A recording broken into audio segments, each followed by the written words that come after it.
Whoa. Oh, there we go.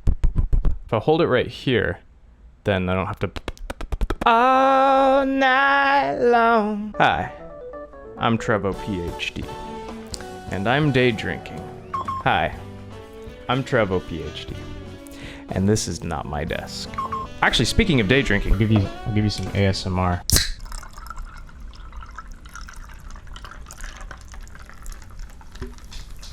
Doesn't that just make you thirsty? So if this hasn't been derailed completely already, I wanted to give my summary review of the movie Luca. It's a cute movie.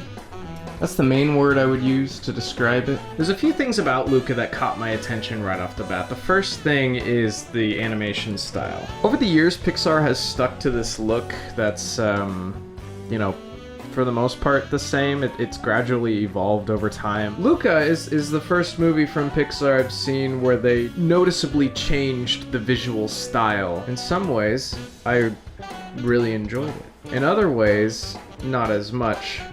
For a reason. The characters didn't look as shiny, which I liked. You know, the skin had more of a matte finish, almost like they were painted or more cartoony. The colors and all were very rich, and just the overall rounded shapes of hair and everything was, for the most part, pleasing to look at. However, when it comes to the overall style, it looks heavily influenced by overused cartoon aesthetics. It had the Steven Universe look, the Gravity Falls look, the what's that show with the cat, Secret World something Gumball. It's the little bean-shaped mouth with the top teeth showing, and then the eyes that like change shape or glow when they get excited. The movie also tries to blend 2D with 3D by having side profile kind of stuff, which I've seen done very well sometimes. But in Luca, the main thing I'd noticed with this decision was that the lip syncing wasn't always awesome. It's fine, I'm not human. Oh,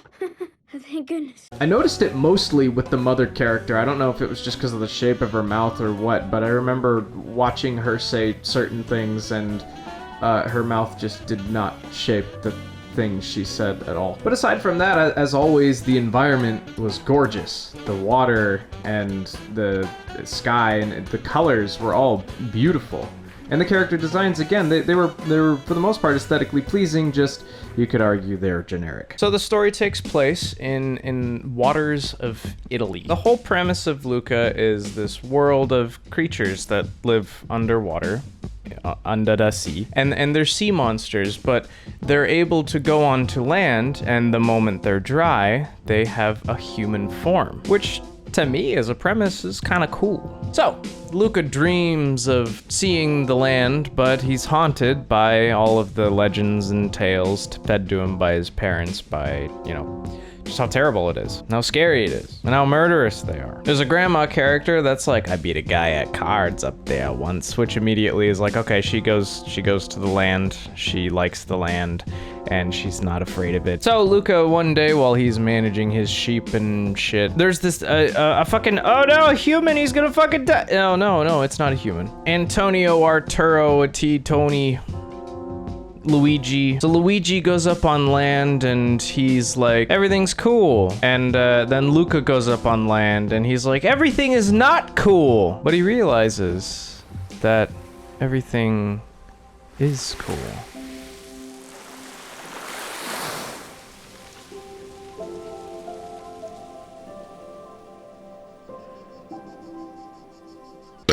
And for me, this is the moment that sticks out the most in the movie. He's never been on land before, he's freaking out, and then he stops for a moment, and he looks around. And it's almost like the thoughts of the film fall silent, and you're left with the breeze, and the blades of grass rubbing against each other, and the sound of the ocean. It's a really beautiful demonstration of Luca becoming grounded in his environment and just taking in his surroundings for a moment. And this is actually really easy to do, especially for Pixar. All you need is some beautiful B-roll and sound effects for the environment around you. It's not that it's technically difficult, it's just that it's a nice way to pull the audience into basically being grounded with Luca, and it's a good immersion technique. So, after Luca discovers shit's beautiful, Linguini's like, hey, this is your first time, huh? You're silly. And Luca doesn't know how to walk, and there's a little sequence about that, and it's a little funny. And then he, like 5 seconds later, he knows how to walk, but you know, hey, it's a cartoon, and you know, they showed him learning how to walk. That's good enough for me. They go to this tower that, what's the new name? How about Mario? They go to this tower that Mario had, and no, not Mario. I did Luigi. So they go to Tony's tower, and they're like, wow, this stuff is cool. And Tony's got this poster of a Vespa. You know, those little scooters. And he's like, I want one of these because we can travel the world. And Luca's like, wait, we can make one. It looks like you have all the parts. I don't know how Luca can assume Tony has all the parts for a Vespa because 5 seconds ago he didn't know what a Vespa was. And that kind of element in the movie repeats itself a few times. Luca comes out of the water and he has to learn how to walk, but the parents, not only can they walk instantly, but the mother, like, moments later is somehow extremely good at soccer, which, you know, is pretty much centered around being able to walk. So there's a montage of them putting garbage together to make stuff, and they have fun. And then one night he stays out far too late, and he comes home, and his parents just find out that he is a traitor. And he goes away to land. The beginning of this movie is almost exactly the same as Coco, sort of. Maybe if instead of a guitar, it's Tony or the land. Yeah, Coco and Luca, the first act are the same, but it's guitar and land. So Luca runs away and he goes to land, and he finds Tony and he's like, yo, my parents are like really not cool with this whole thing we're doing here, so let's go really far away and we gotta build a Vespa so we can drive around the world and have a cool good time. And Tony's like, oh yeah, there's a city over there. So they swim to the city, and wouldn't you know it, the main character trait of this entire city is that they hate sea monsters. Whoops. So they're running around, and the antagonist is introduced. He's like this annoying, shitty, like not interesting, vague bully character. Personality traits consist of being shitty and a bully and a bad guy. And he's annoying. Oh, he's got henchmen. That's an unusual villain trait.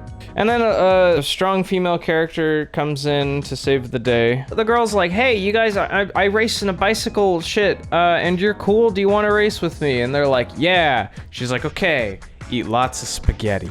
So, they meet the dad. The dad character is probably my favorite character in the whole movie. He's like this big gruff man, and his eyebrows go over his eyes. And he only has one arm. He actually cracks me up a few times just because, I don't know, just the way he's... So for this race, you gotta pay money to put your name down and you know, get yourself a team. So they do that, the three main characters, Luca, other Luca, and girl Luca. They put down money for the race, they're entered in, and they begin training. Partway through, a girl character, I don't remember her name. She's like, I really like space, and I study space, and I go to school because I'm a civilized human girl. And Luca's like, wow, I don't know any of that shit. And then Antonio is like, no, Vespa. And that escalates to an arguably excessive degree, just to tick off the two friends in the story need to have a conflict checkbox. They fight. And Antonio's like, oh shit, look, I'm wet and I'm a sea monster. Grr, this is the truth. I'm showing you my true colors. I'm tired of hiding. And Luca's like, oh, I didn't know you were that. Grr, gross, disgusting. And Antonio's like, what the fuck? And then Luca, like seconds later, the next scene conveniently, accidentally gets wet conveniently just in front of the girl character. And then also conveniently the girl character's like not shocked at all. She's just like, go find Antonio and fix this.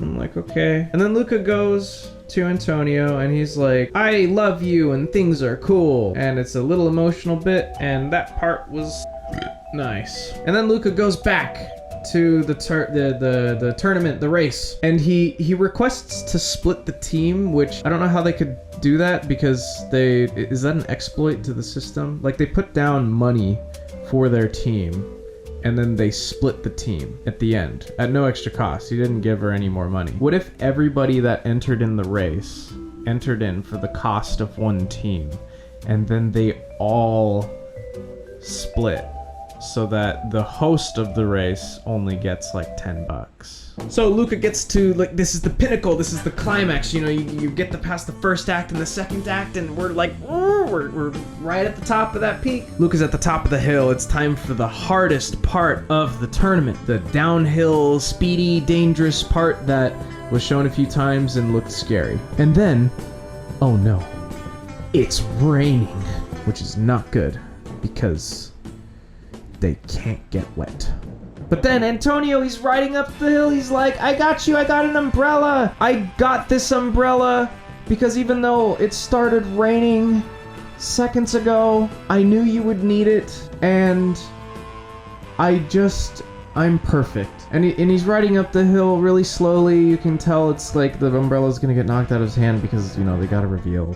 And then, oh no, he's a sea monster. And then Luca's like, oh fuck, I'm a sea monster too. Look at me, I'm in the rain, and I'm wet, and I'm Scales. Then Alberto, fuck, his name's Alberto. They start riding the bike down the hill, and then the bully character, he's throwing spears at them, which is like fucking crazy. He's trying to kill them. And they go down the hill, and then they cross the finish line, and everything's crazy, and they win, but well, it's not really stated that they win because everybody's just kind of shocked that they're, you know, not human. And then the dad steps in and he's like, this is Alberto and Luca. And then everybody accepts them. And the bully gets pushed into a fountain because he's just a nasty little man. I understand the dad character. Am I talking into the back of the microphone? Oh, fuck me. I understand the dad character changing he's seeing these kids in a new light. He's seeing sea monsters in a new light because he grew with these kids and developed with them, and he loves them, for, you know, in a sense. And then he sees that they're sea monsters, and it kind of opens his eyes to like, oh, why do I hate sea monsters? But the rest of the town, they didn't see shit. Like, yeah, look guys, I know it's our tradition and the foundation on which our entire culture and town is built on, like hating sea monsters and everything, but like, sea monsters are fine. And then the bully character who seconds ago was throwing spears at them, and then now that he has them cornered, what's stopping him from just killing them? So, you know, that whole like wrap up point was a little messy. It was a little quick. And then to go back on to resolve the whole conflict with, is Luca going to pick traveling the world on the Vespa with Alberto, or is he gonna be an astronomer and go to school? And well, they won the race, so they get the Vespa. Okay, so that's like the 6th time that my card ran out of space because I was recording in RAW, so now the rest of this video is just gonna look like shit. Where the fuck was I? Oh yeah, so yeah, Luca's parents, which I've barely talked about at all, they're kind of like the ambient conflict. They don't approve of land things. They're like sheltered. Humans, they kill us, that's it. But then they spend time on land because they want to find Luca, and they discover it's not so bad. But the issue with that here is Luca wants to go to school. He wants to spend the rest of his life pursuing a career that is on land. And also, at this point in the film, he's had almost no interaction with his parents since leaving the water. So, you know, basically the point I'm trying to make is this is a big decision, right? This is their son, this is a big thing? Well, it couldn't be at any other time, so at the last possible second, when What's-Her-Face is literally getting on the train and it's about to leave, like there are seconds to spare, Antonio walks up and says, "Hey, I sold the Vespa and I talked to your parents. It's all cool. You can go to school. I arranged everything for you." And I just, it like,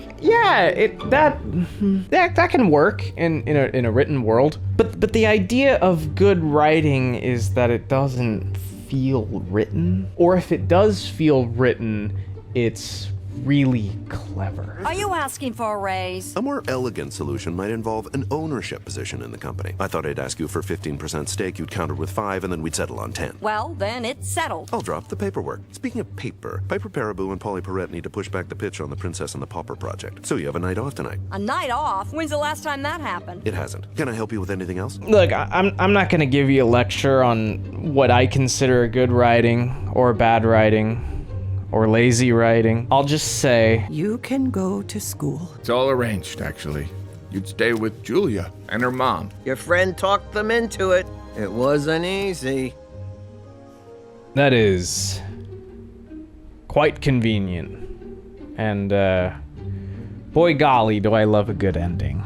So, just closing statements and final thoughts. Look, the issues I had with the movie were with my nitpicks. It's little things with its writing, and it's little things with its lack of depth, but it's not trying to be much. It's not pretentious. It's not acting like it's doing any crazy new thing. It's like Pixar just flicked out this kid's movie, and it has these clever moments and these cute, funny moments, and yeah, I liked Soul more. Not that you can't poke Soul full of holes, but it entertained my brain more. Luca was kind of like this steady, like, yeah, it's cute. Yeah. Whereas Soul was like, well, it kind of connected with my soul at some part.